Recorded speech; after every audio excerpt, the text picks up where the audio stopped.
We are delighted to welcome our next speaker to Spikes Asia for the first time to share her views on the importance of bravery, belief, and being underestimated in driving impact for brands, success for agencies, and accelerating career growth.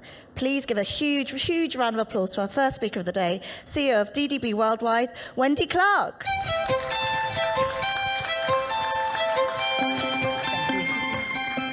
Well, good morning. Oh, really? I flew 22 hours for that? Come on. Good morning. Yes, come on. We got to get the energy up. I'm very excited to be here. Thank you for the invitation to join and the opportunity to talk about a few things that are really important to us, not just as an agency, but I think collectively as we sit in a room like this, as the industry, at large, and then also as individuals in the industry. And we talk about our own careers and trajectories. So I'm going to try and blend all of those together today because I think we all operate in equal parts. We operate from our own ambition, from our organization's ambition, and then more broadly from the industry's ambition. And this idea of bravery, belief, and being underestimated has been with me for a while, and I like to unpack it in a couple of ways. Number one, you can see this quote here from Ginny Rometty, who's the CEO of IBM, and she says, you know, the only way you survive is you continuously transform into something else. It's this idea of continuous transformation that makes you an innovation company, and I think, by definition, stasis for this industry, for our industry that we love, is lethal. We have to be constantly at the forefront of evolution, transformation, and really defining and redefining ourselves in sort of a constant state. So I blend that then with, in May I was on a panel with a fellow colleague in the industry, and she said this: today, instead of a senior executive, I would have been the CEO of my agency, except I lost my bravery somewhere along the way. And I thought that was a very sad moment for someone who's a colleague of mine, but I wondered if we can't talk about the transformation that we seek and that we execute for brands in the same way we talk about the transformation and the progress of our own careers. And that's really what I'm going to try and stitch together today as best I can. So, as promised in the title of the presentation, we're going to talk about bravery, belief, and being underestimated. I'm going to start with bravery, and in each section, I'm going to talk about what it means. So bravery for brands and for companies, and then we'll come on to bravery for individuals and careers. So diving into this, when I meet with our clients, for the most part, there are one or two or three of the above topics that come up. The number one thing on our clients' minds is growth, incremental sources of growth. And now, whether it's for-profit or not-for-profit, by the way, it doesn't matter, because even nonprofits are looking for growth in donations or growth in their following. So growth is number one on any of our clients' minds. The second thing that comes up typically is around efficiency, looking for models that are more lean, more efficient, that can accomplish more by spending less. And the third thing, and again, not necessarily in any one order, but that will come up typically in that conversation, is around speed. In my estimation, speed is the currency of business today. It is a horizontal impact that is impacting our clients and their companies, not just in advertising, not just in marketing, but horizontally, as consumers' expectations of speed and engagement with brands and companies today could not be any more heightened. And I reflect on myself as a consumer sometimes, and I think, you know, when that Uber app says that the Uber is 7 minutes away, I'm never more frustrated.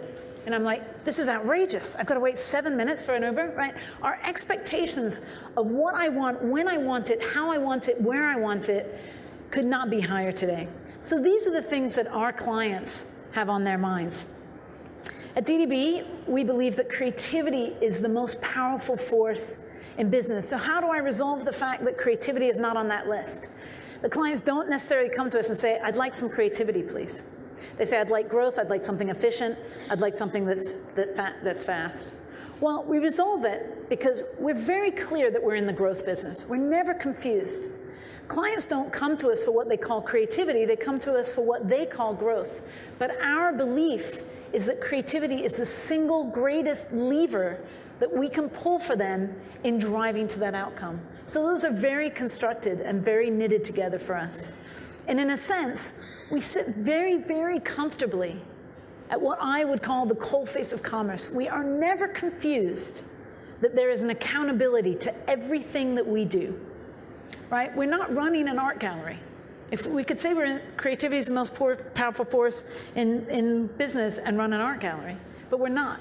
We're running an agency that is in service of growth, efficiency, and speed for our clients, and we are accountable to that, and we're comfortable, if not inviting, of that accountability. So let's come on then to the role that Bravery plays with that. I want to talk to you about one of our global clients, Mars, one of our top 5 clients in the world, and a long-standing relationship and partnership with us, both on the confectionery side and on the pet care side. And they came to us last year as a perennial Super Bowl advertiser, of which we had done their advertising, and said this: create the same engagement as previous years from our Super Bowl advertising, but we're not going to pay the $5 million for a Super Bowl spot. So some of you may know from a US basis, there are about 100 million people who watch the Super Bowl, right? It's the highest engagement of the year. How do we then get 100 million people to engage in the content for Skittles, but not have the benefit of the built-in media buy in the Super Bowl? And I'm going to show you this film now for 2 minutes, so we'll let you know how we did it. The Super Bowl, where $5 million buys you 100 million viewers. And that's the goal, right? Get as many people to watch your ad as humanly possible. I mean, how else would your brand ever get noticed? You can make an ad for one person? One person. Now, imagine that marketing meeting. Guy walks in to his boss and says, hear me out. We're gonna make a Super Bowl ad, but we don't want the 100 million people watching the game to see it. We're gonna show it to one random kid in California. That random kid was a real-life Skittles superfan named Marcos Menendez. Just 3 weeks before the big game, we announced he'd be the only person in the world to see our Super Bowl ad. And suddenly, he was famous. Marcos Menendez. My face was on the news broadcast and everything. A week later, we released 4 baffling teaser ads starring David Schwimmer, and the internet lit up. Whoa, what is this? Is this really a scene from the new Skittles Super Bowl ad that only one single person gets to watch? I'll tell you. Shut up! Nobody asked you! Then on Super Bowl Sunday, fans tuned in to watch Marcos react to the ad on Facebook Live. In fact, they watched him watch for almost 20 minutes. Marcos the Rainbow, taste the rainbow. And this is where it gets even crazier, because unbeknownst to Marcos, we had gone to ridiculous lengths to customize the ad just for him. A doppelganger main character. Appearances by his actual mom and best friend. We even shot a scene from the ad inside his house. I'm in your closet, Marcos. Yes, it was a real Super Bowl-worthy ad. And yes, we really did go to unnecessary lengths just to blow the mind of one awesome kid. Wow. But look what it got them, right? 2.5 free minutes of advertising on GMA right now. Yeah, we got noticed. In fact, it was the most talked about Skittles ad of all time. We even made it onto multiple Best Super Bowl ad lists. Pretty good for an ad which wasn't even on the Super Bowl, and which no one besides this guy will ever see. Exclusive the rainbow, taste the rainbow. So incredibly brave clients, as the guy on the news broadcast said. Imagine that meeting, right? Imagine that meeting where you're saying we're going to spend all this money for one person to see an ad. I want to show you one more example, and by the way, I'm going to show you 6 examples today. All of these were Cannes winners, and I think, again, back to the Spikes Asia ambition that Joe outlined. This is about creativity that is at the highest level and recognized by the industry, and also is working. And for that Skittles ad, they experienced a significant high single-digit increase in sales during the period that followed that Super Bowl ad. So again, back to that accountability and desire to drive commerce and growth for our clients, that did exceptionally well. This next one I'm going to show you a little closer to home is from India, and this is for Stay Free from Johnson & Johnson.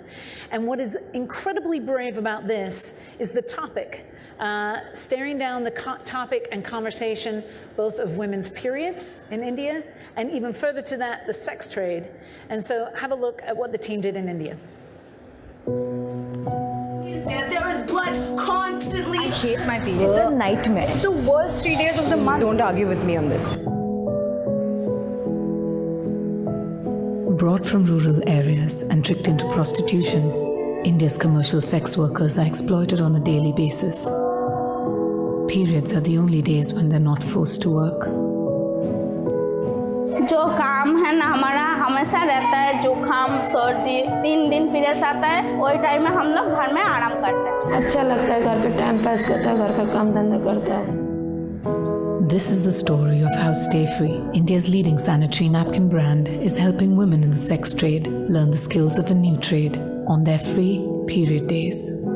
Introducing Project Free Period.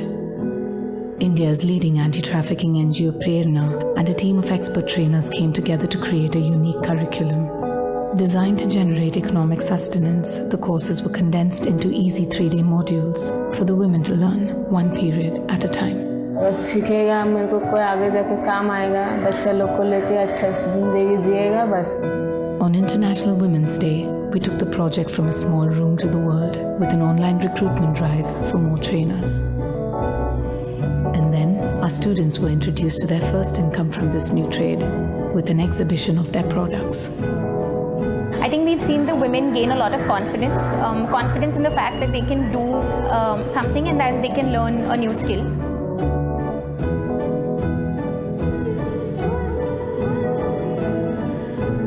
Project Free Period. It is a small... Say that we all have dreams, and I don't want anybody... Free Period makes a difference to them. As a brand that is intimate connected with women, we are proud to make this possible. আমার ছেলে বড় হয়ে আগে গিয়ে বলতে পারবে আমার মা কি কাজ করছে।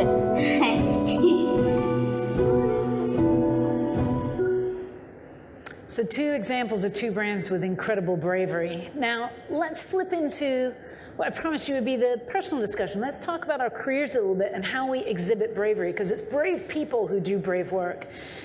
There is one credo that I have followed for the extent of my career, and this is Sun Tzu, the ancient Chinese warrior, the author of Art of War. I'm not advising that you read Art of War. It's a long, dry read, good for referencing and quoting.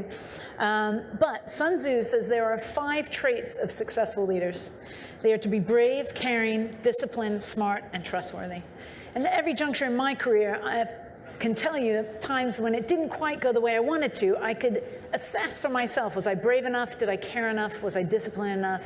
Was I smart enough? And was I trustworthy enough? And I think this is as good of a guide as you'll get to leadership that's out there, and it has endured for centuries on end. But you'll see on here is bravery, right? Brave is right at the top of that. What brave people do is they do not accept the status quo, and it's what we talked about at the beginning of this presentation. This industry, all of us in this industry, cannot afford to accept the status quo if we want this industry to thrive and prosper. And so brave people disrupt the status quo. And ultimately, they understand that it's not about being just like someone else, it's about being your best self. And this is a truth both for people and for brands, by the way. You can be a worse them, or you can be a better you. I spent a number of years of my career at Coca-Cola. Anytime we thought we wanted to be a better Pepsi than a better Coke, it didn't work. You can be a better Coke, or you can be a worse Pepsi. You have to come to work every day, bringing all of your traits and all of your gifts to the job, and knowing that that is exactly why you got hired into the opportunity. And so always remember this, be a better you. Don't worry about what other people are doing. And that's how you'll get to exhibiting and creating really brave work. I think there are 2 core traits underneath bravery. Number 1 is curiosity. You've got to be lifting up every rock, all right? Back to disrupting the status quo. You've got to be massively curious about what you don't know and what you should know and what's going on in the world. There's a great quote here from the philosopher Samuel Johnson. Curiosity is one of the most permanent and certain characteristics of a vigorous intellect. Anyone in here not want to be known for having a vigorous intellect? No, of course not. You, of course, want to be known as having a vigorous intellect. So that's what curiosity is all about. Curiosity then combines with passion, right? You've got to have the energy to get up every day and go out into this world and put that together with your curiosity and then be brave. And that's how you're going to get to brave work. There's a great quote here from Maya Angelou. My mission in life is not merely to survive, but to thrive, and to do so with some passion, some compassion, some humor, and some style. Amen. You're not with me. Are you with me? Yes, we got to be passionate. All right, so curiosity and passion are going to help you be brave, which is in turn going to mean that you're doing brave work. with your brave clients. So I'm going to flip the order a little bit. If you remember from the title, I am going to jump to being underestimated because I think it's a really important aspect to talk about. And I'm going to talk about the Spikes Advertiser of the Year, our client McDonald's, which we are very thrilled to be a part of their agency lineup and certainly much of their work that is being recognized this week. McDonald's has 37,000 restaurants around the world. They have 68 million customers that they service every day. And in the States, 1 in 8 Americans has actually worked for McDonald's. That's how dominant and present they are. This girl happens to be one of them, who you're looking at. And so this brand particularly is very personal to me. It was my first job at McDonald's, and I feel like I have grown up understanding and knowing the values of this brand. But it would be very easy to underestimate McDonald's. They're big, they're scaled. You know, perhaps I don't know them that well because they're so big and so scaled. Do they care about the things that I care about? One of the things as we approached International Women's Day this year for them was we came to understand that 60% of McDonald's managers are women, which means that women make up a very significant and important part of their workforce. And McDonald's recognizes this and really wanted to step forward on International Women's Day. So you may have seen the very iconic statement they made on International Women's Day when they changed their sign from an M to a W. And here's a quick film to tell you a little bit more about what they did. Men are more likely, 30% to women, to actually get promoted for that first manager role right off the bat.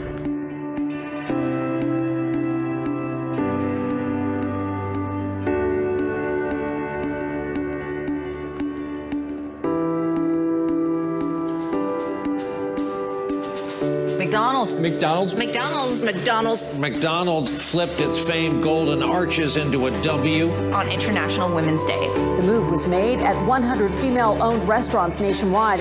The M's for McDonald's, now W's. I think it's a statement. It was an eye-catching experience for me. They're also flipping their arches on their digital channels like Twitter and Snapchat.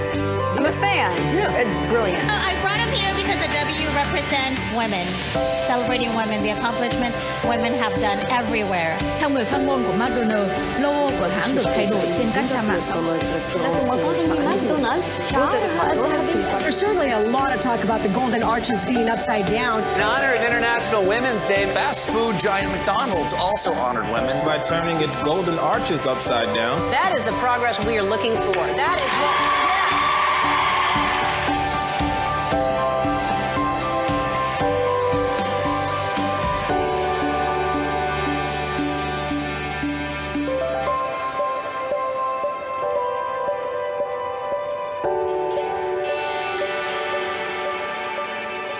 It's just something that has never been done before. It makes us feel seen. It makes us feel heard. Women are capable of anything. It's our day. We shine.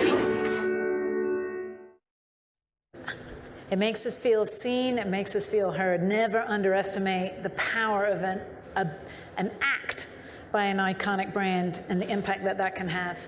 Now, I want to take you through one from the Pacific region for us. This is from New Zealand. This is our client, NetSafe. And they could easily have underestimated the ability to take on the $12 billion email scamming industry, but they didn't. And they went headfirst at it. And take a look at what they did. I'm 77, lost my entire life savings. Lost his life savings. Out of their life savings. Scammers. The romance scam. I couldn't believe that this was happening to me. They're intelligent, they're resourceful, they've got global networks. At this point in time, they're winning the battle.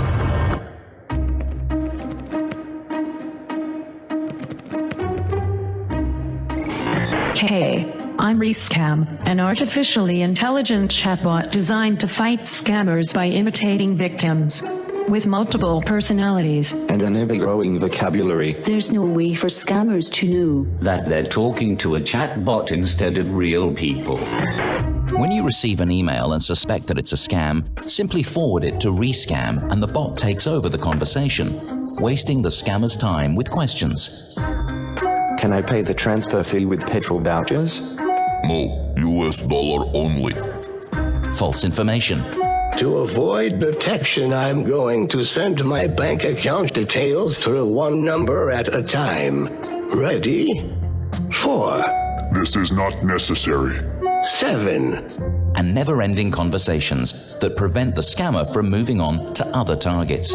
We have been emailing for 2 weeks. Do you want gold or no? I'm super interested. I just have a few more questions.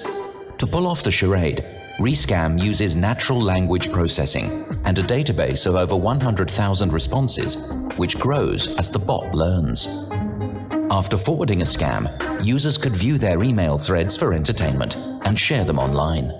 Rescam shared its favorites as well and gave helpful safety tips, which got the world talking about email scams. You could be scamming the scammer. Rescam is designed to Rescam earned 279 million media impressions, sent over 1 million emails to scammers, wasted over 5 years of scammers' time, and is making all data available to cybercrime agencies. Okay, so, when we talk about content, the conversation always kind of lends on, we need more content, we need more content. But I think we always have to remember, what is that content for, right? Is it useful, interesting, compelling, share-worthy? We're asking ourselves those questions because the world doesn't need more content, the world needs more good content. And so when you're looking at all of these examples, shown 4 so far, I've got a couple more coming, that's what we're asking ourselves in the world. And a lot of the discussion now is going to new models. We've built this model for McDonald's called Unlimited. It's now 2 years old. But we're doing more and more of these integrated models. Velocity for Johnson & Johnson will launch in this region next year. But that's what these models are all about, is integrating our content, making it sure it's at the highest caliber, highest output. Is it compelling, interesting, share-worthy, and useful, so that it can go into the world and create that growth, that efficiency, and that speed that we know our clients want. Ultimately, this is based on our sort of feeling and our approach from a capability perspective at DDB is we're putting all of the cross capabilities together, other agencies embedded in all of these models. We have media partners like Google, Facebook, and others embedded into the models, along with marketing partners like a Disney or a Spotify. And then ultimately, our clients now are increasingly embedded in the models that we're putting together for them, because gone are the days that you disappear with a brief for 6 weeks and come back with an answer. Everything we're doing is iterative, and it includes the client, because no one has a corner on the smarts. Now, let's talk about being underestimated professionally, because I think that that's probably one of the things that everyone will have in common. How many people in the room have been underestimated before? By show of hands? It's a rhetorical question. You have all, at some point, been underestimated. Maybe not professionally, maybe sometimes personally. How do you feel when you're underestimated? Anybody? You have no feelings at all when you're underestimated? Crap. Like crap. Yes, you're pissed. You're annoyed, right? My suggestion to you, though, is that instead of feeling like crap, we actually use it as fuel in our tank. And here's why. Because when people underestimate you, and believe me, I've been underestimated many times in my career, some more recent than others, right? It happens all the time. When they underestimate you, what are they doing? They're actually lowering the expectation that was here, and they're going, well, we're not really sure you can do it, so we put the bar right down here for you. And what does that mean? Well, then you're going to crush their expectation, because the benchmark and the bar wasn't nearly as high as you thought it was originally. It's now actually much more achievable. So actually, they're doing you a favor, because underestimation now can become kind of fuel in your tank to crush lowered expectations. You can see how this works out.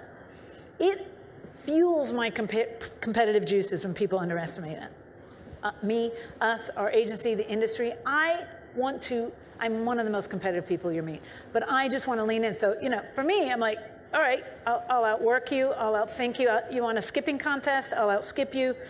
Right? The point is, use underestimation as fuel and energy to do what you know you were already going to do anyway. Because in those moments, it's game on, right? So I don't want anyone to feel like crap or angry. I want you to actually feel energized and focused and renewed and committed to what you were going to do. You got to be this guy when you're underestimated. So now we're going to come on to the final point, which is belief. So we're going to start again with brands. Anyone familiar with this brand? Marmite. As you can see on the jar, it's an yeast extract. That's very exciting. From our fantastic clients at Unilever. Anyone who's been to England will know that Marmite is a yeast spread extract that kids grow up on. I grew up in England. I grew up on it. The thing about it is you either love it or you hate it. And what has been incredibly amazing about Unilever and their commitment is that they have a belief around the lovers of their product, and they're not trying to transform the haters of their product. They just double down on the lovers. And so what they actually did in partnership with us was we developed a gene test kit that could actually test whether you were predisposed to be a lover or a hater of Marmite. And you can see how this went right here. Yes! They're here! This should be interesting. Please find enclosed the results of your family's recent Marmite gene tests. These show whether you were born a lover or a hater. What does it say? You're a hater? Dad. Yeah. I need to tell you something. I'm a Marmite lover. I thought you said I hated it, and this says I love it. What type of mother does something like that? But baby, Oh my goodness, I am so stupid. I prefer jam. I'm carrying a hater's baby! It's basically just my childhood! Oh, sweetheart. Come here, son. You didn't care. Oh, we just want you to be happy with who you are. Have you ever done it here? In this house? Yes. I only did it to make you happy. Do I look happy? On this table? Yes. Ah, baby, please don't! I don't hate Marmite, I hate you! I can learn, look.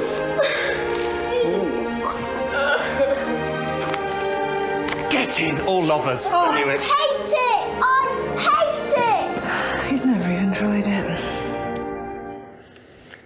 So incredible. I mean, imagine a client who will let you shoot something with people actually spitting out their product, right? Such is their conviction and their belief that Marmite is for lovers. And they doubled down on that with this. The final piece I want to show you is from the New Zealand Lottery. And I think when we're at our very best with our content, we create work that actually fuels belief, fuels the imagination, makes us want to ingest this content and believe in what the message is. And so I really love this one for that aspect. I also love it because of everything I've showed you, of the 6 examples that have all been can winners. This is the only one that was literally a single piece of film. And we still have belief in film as being a great way for sight, sound, and motion to tell incredible storytelling. So here is a straight-on TV spot for the New Zealand Lottery, and see if it doesn't make you believe. I'd buy an Aston Martin DB9. Well, we had a rule where you can't just say car names. It's your rule, not mine. Vehicle 103 en route. Copy that, 103. Okay. I'd buy my mom a house. Nice house. You buy her an island, mate. Why didn't I think of that? Me? I'd take all of us on a round the world trip. I can barely stand a single shift with you there. First class you could. Stop off in Mumbai, pick up a test at the Bravery Stadium. Oh, now you're talking. Kids can see where you grew up. You'd have to stick with my parents. What if we just kept driving? Okay, here we go, funny guy, huh? You have to take the next turn here, okay? Here. Come on, we've got pickups and drop-offs to do. What are you doing? Hey.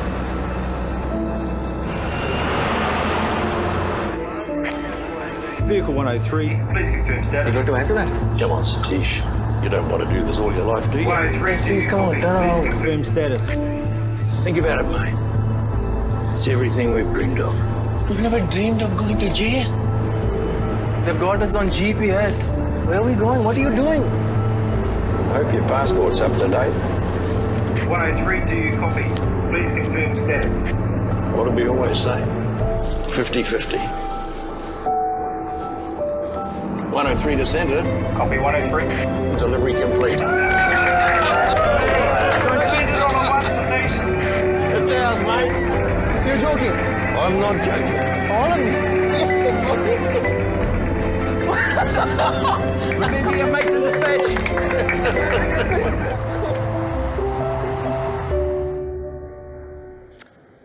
A wonderful feeling of, soaring feeling of belief that all that is possible, I think, is our content at its very best. So let's end the presentation here on belief. Belief that we will practice as individuals, as we come into our jobs, we come into our organizations, as we come into the industry. And, you know, I think this is most succinctly stated by Henry Ford, the founder of Ford, said, whether you think you can or you think you can't, you're right. It's a very powerful but simple statement. Belief actually rests with all of us. It's whether you think you can or whether you think you can't that will make the difference in your own career, in your organizations, and in this industry. This is from Jack Welch, who was the CEO of GE. The idea flow from the human spirit is absolutely unlimited. All you have to do is tap into that well. It's creativity. It's a belief that every person counts. And again, as leaders go into our organizations, we have to create belief in those organizations. My position on this, I was going to say belief, but it would be two beliefs, is that belief as a leadership tool is the most powerful tool you have. When a group of people have a singular belief in what they're doing and a focus, there is nothing that you can't accomplish, because ultimately it takes all of us, right? A great idea can come from anywhere, and no one has a corner on the smarts. And that is fundamental to our belief system, and I think the industry at its very best. So thank you very much for your time this morning. I look forward to seeing many of you in the Speakers Lounge.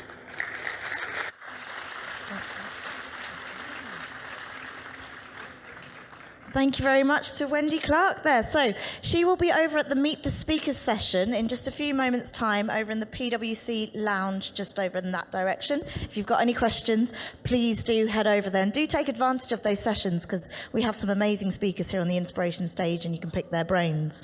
We're going to be back here at 11:30 with Unilever. Over on the In Focus stage just behind us that way, the session from Johnson & Johnson should be kicking off shortly. And do remember to collect your Silent Stage headset before then. So we'll see you back here at 11:30.